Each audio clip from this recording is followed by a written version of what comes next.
name I pray. If you agree with it, say amen. Amen. Amen. Go with me to Matthew chapter 25. Matthew chapter 25.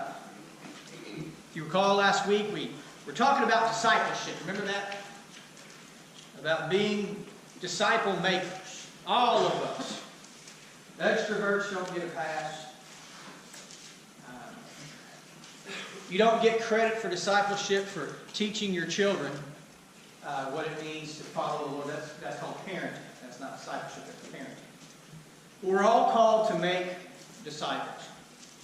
And I want to continue that thought this morning and look at things, or take another look from another angle at this subject of discipleship. Jesus said, "Go ye therefore into all the world and teach all nations," which translates to make disciples. So it's a command that He gave, and as we said last week, it is one of, if not the least understood commandment that Jesus gave, and by far one of the, if not the least obeyed commandment that Jesus gave to His disciples, or to His believers, to His church. Matthew 25, verse 14, "For the kingdom of heaven is as a man traveling into a far country, who called his own servants and delivered unto them his goods. And unto one he gave 5 talents, to another 2, and to another 1, to every man according to his several ability. And straightway took his journey. Then he that had received the 5 talents went and traded with the same, and made them other 5 talents. And likewise he that had received 2, he also gained other 2. But he that had received 1 went and digged in the earth, and hid his Lord's money. After a long time, the Lord of those servants cometh and reckoneth with them. And so he that had received 5 talents came and brought other 5 talents, saying, Lord, thou deliverest unto me 5 talents, and behold, I have gained beside them 5 talents more. The Lord said unto him, Well done, thou good and faithful servant. Thou hast been faithful over a few things. I will make thee ruler over many things. Enter thou into the joy of the Lord. He also that had received 2 talents came and said, Lord, thou deliverest unto me 2 talents. Behold, I have gained 2 other talents beside them. His Lord said unto him, Well done, good and faithful servant. Thou hast been faithful over a few things. I will make thee ruler over many things. Enter thou into the joy of thy Lord.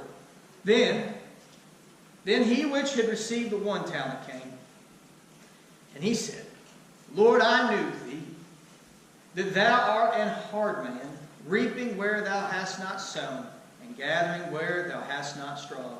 And I was afraid, and went and hid thy talent in the earth. Lo, there thou hast that is thine.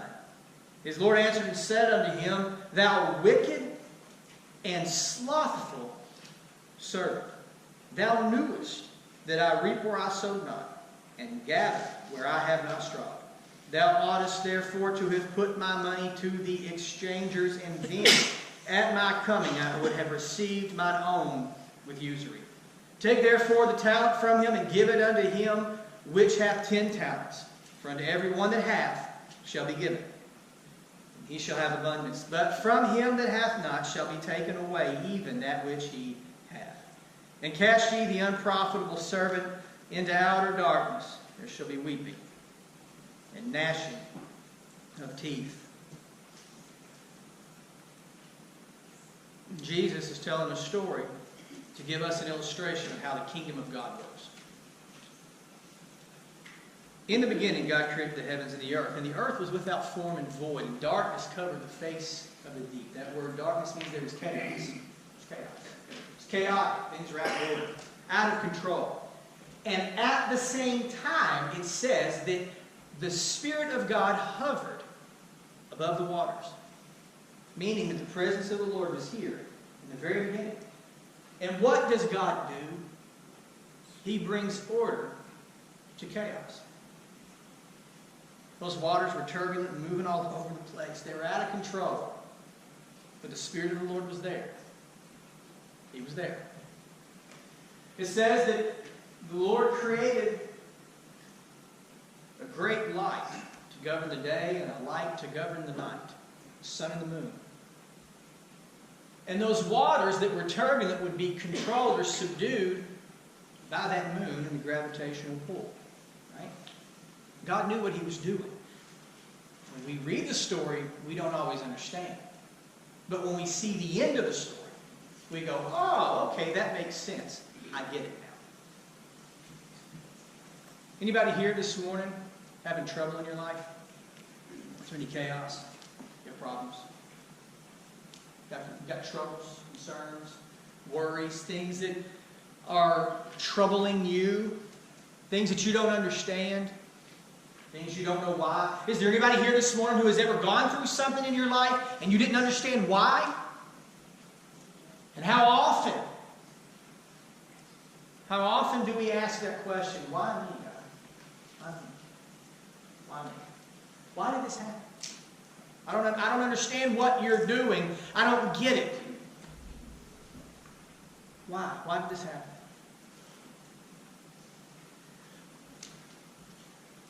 In this story, Jesus tells the story of a man who is obviously a man who has a business. He has funds available. He has gifts that he can give, or investments that he makes. And he makes an investment, 5 talents to one man, based on what he felt that man could give him back in return. He invests 2 talents in another man, based on what he feels that man is able to give him back. Both of them did what? One had 5, one had 2, but they both did what? They doubled what they had been given. Doesn't matter. It doesn't matter how much money they made. The fact is that they both did the same thing. They both doubled what was given to them. Now there was the one man who had 1 talent. And what did he do with it? He went and buried it in the earth. Instead of investing it into the market, he went and buried it. You ever seen folks, doomsday preppers? Now I'm all for being prepared in the case or in the event of an emergency. But there's some folks that say, that's it! I'm getting me a $45,000 bunker and I'm living underground and I ain't coming back up until Jesus comes back or the war comes or I die. I'm not done. I'm burying myself underground.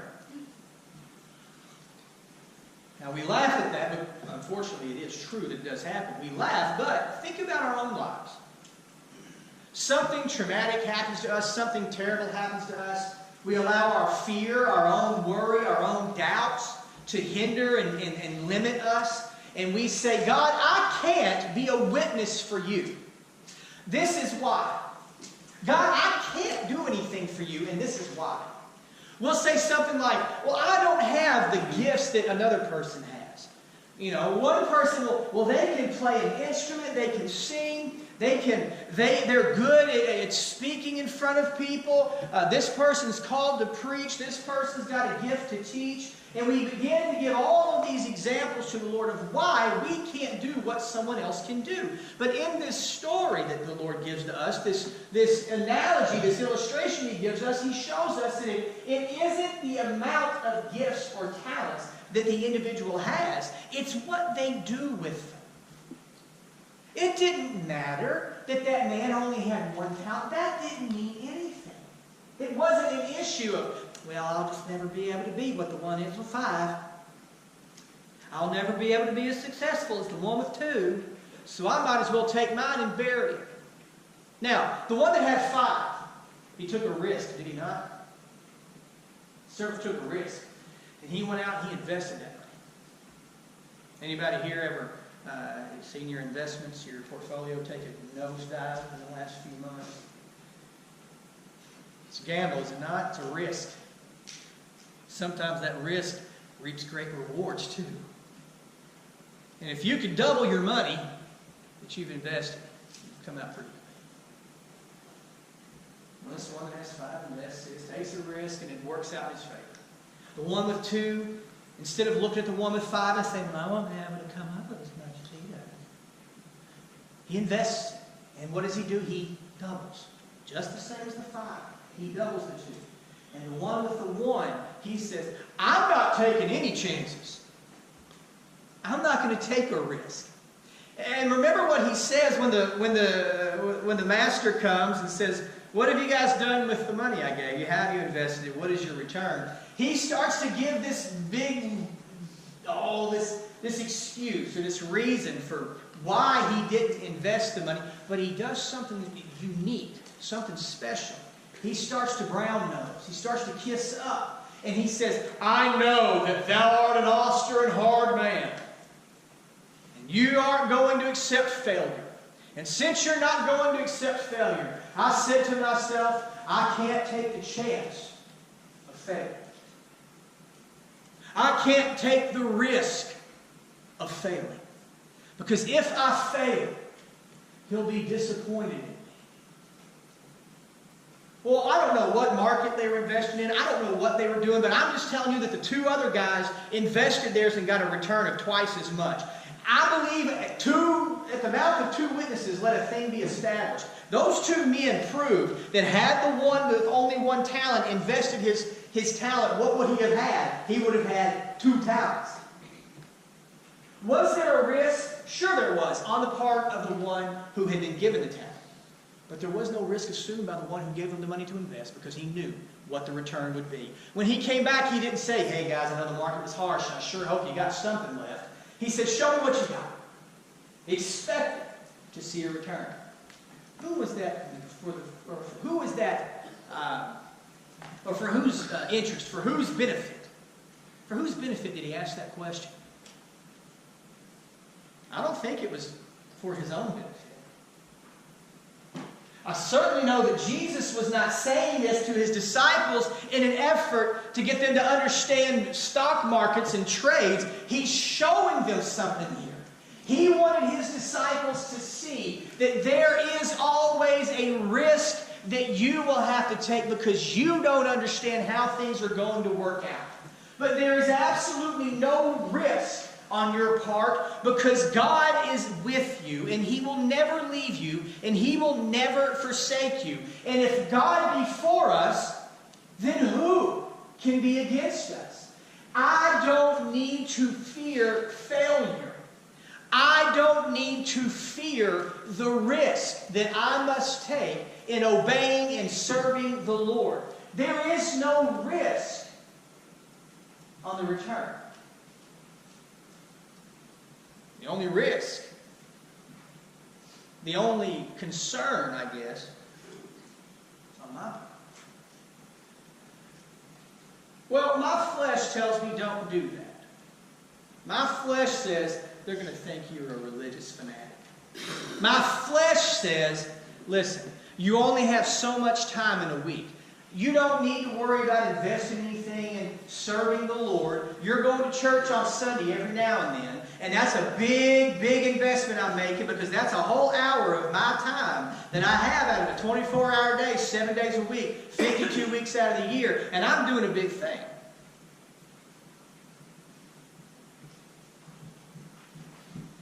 You are not called. You and I are not called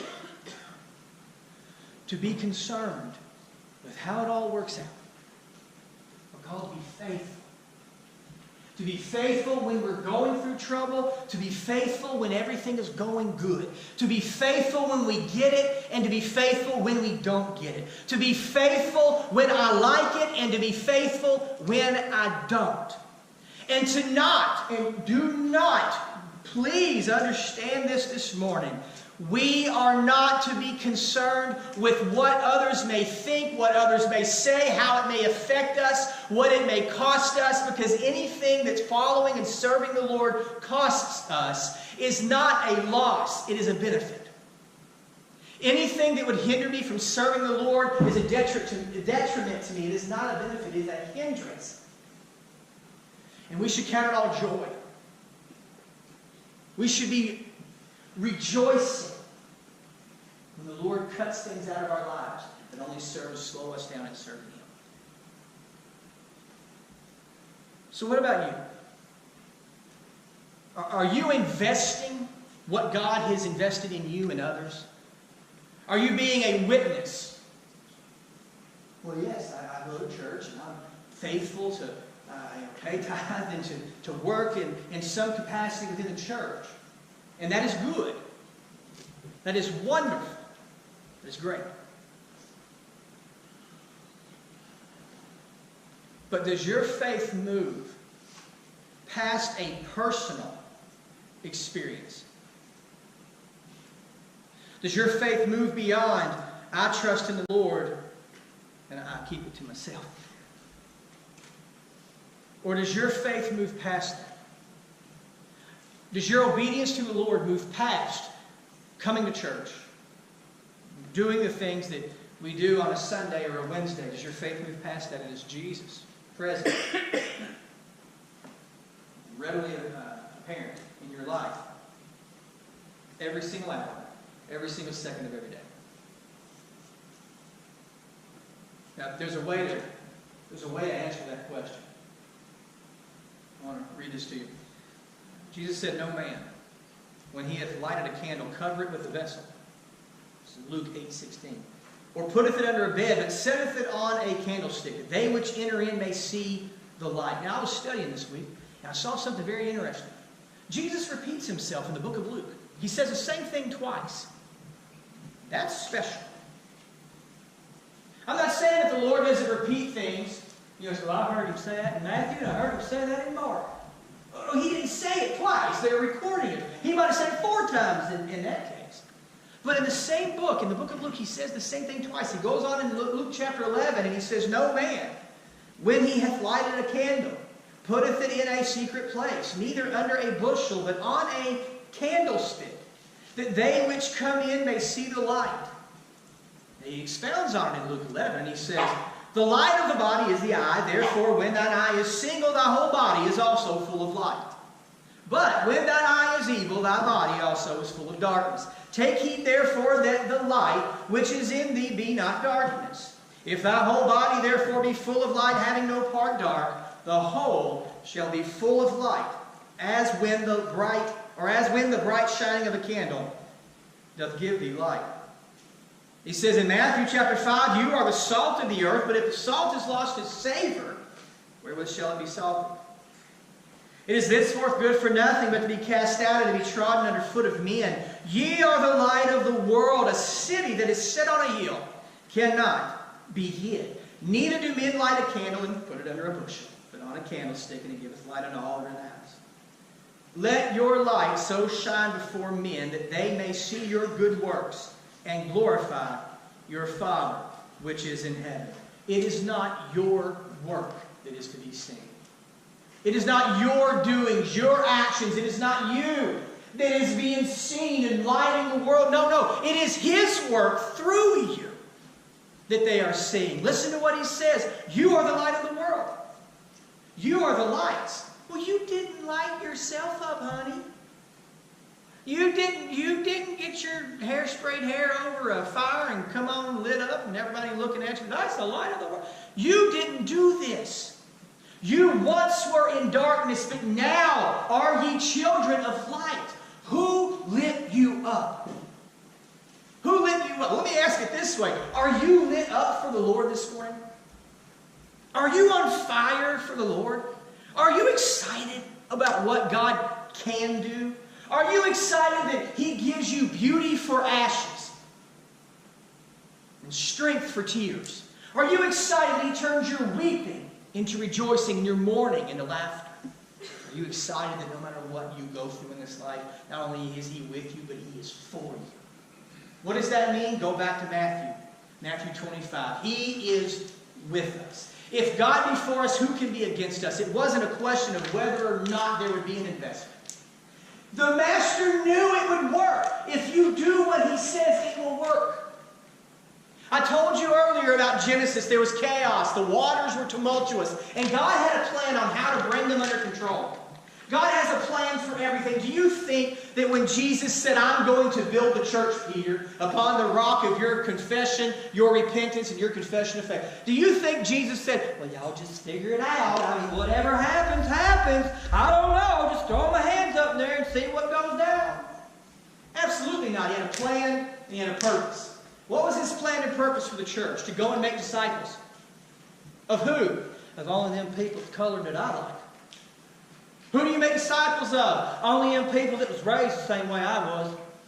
Who do you make disciples of? Only the people that I think are nice. Who do you make disciples of? I get to pick and choose. It just depends on how I feel that day.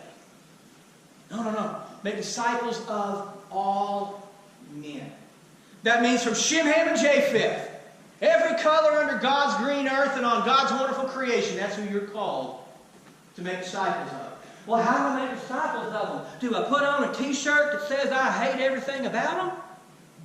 Do I slap a bumper sticker on my forehead that says, I serve Jesus and you're going to hell? Thank you, Mo. Mo enjoyed that. Mo amen me. That was an amen from the dog back there, if you didn't hear that. He's like, oh! Shut up, man. That's enough. For the record, don't be upset with him. He's chasing cats. That's what he's trying to get the cat out from underneath the church. I'll take care of it later. But as I was attempting to say, we are called to make disciples of all men. How do we do that? What if I told you that maybe, just maybe, that problem that you went through and you said, why, God, did this happen to me? Maybe, just maybe, you didn't realize it. You couldn't see it. You didn't know it. But God had somebody who was watching you. And when you went through that, they saw your suffering. They saw your tears. They saw your heartache. Oh. But they also saw your joy.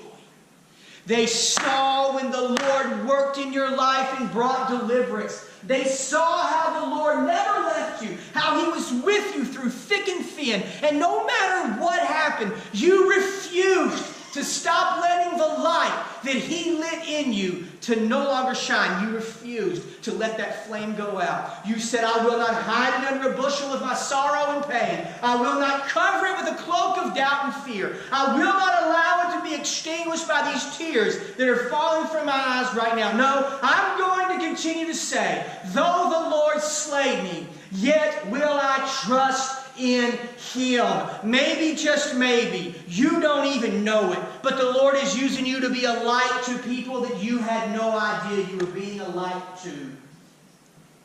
Well, I won't be able to do what some other people do. You know what I wish I could do so bad? You know what I always wanted to do from the time I was old enough to know what I was doing? I want to be able to play the guitar. Oh, I want to play guitar so bad. I got one from the doo-wop shop, and it sounded like a cat killing a moose. It was terrible. I had no idea what I was doing. No one to show me how to do it. Everyone in my family played trumpets, clarinets, played the drums, piano. No guitar players. I wanted to play so bad. And one day the Lord revealed to me that He never would let me play guitar because I would have jumped off of a roof somewhere and broke every bone in my body being an idiot.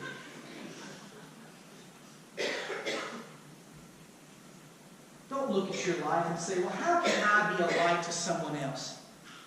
Steve's got it better. I mean, he's a good witness fool. I'm awful, man. I don't know how to talk right. I can't, I'm not really that personable. Who cares?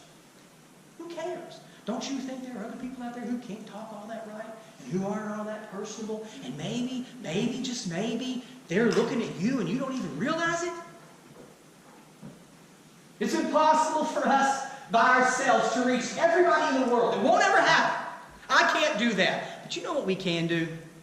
I can be a light everywhere I go, but I can find somebody that I can attach myself to, and I can invest in them, and I can pour myself into them, and I can lead them and guide them in the way of the Lord, and say to them, as Paul said, follow me as I follow Him. And it might not make sense, and I might not feel like I'm all that big of an influence or a witness or a light to them. But let me tell you something about discipleship. It ain't about the classes and all the fancy get-ups. What discipleship is about is when Joe Carroll says, I'm ready to walk, and somebody says, I can't let that happen. I've got to rescue her. I've got to hold on to her and believe for her until she's back on her feet again and able to believe for herself. So, in other words, this isn't all about pretty performances, and it isn't all about us getting up here and saying pretty sermons and singing pretty songs and doing all of that kind of stuff. This is all worship. This is worship. This morning as I'm teaching you and preaching to you, you should be feeling the Spirit of God stirring inside of you, and you should be getting awful excited about what God is doing and wants to do in your life. This is worship. This is no performance. Whoever sings here, whoever works here and does something for this is worship. It's not works. It's worship.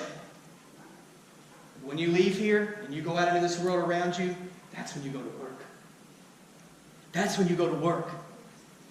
So let me say this. None of you here this morning don't have a gift. The Lord has invested in all of you.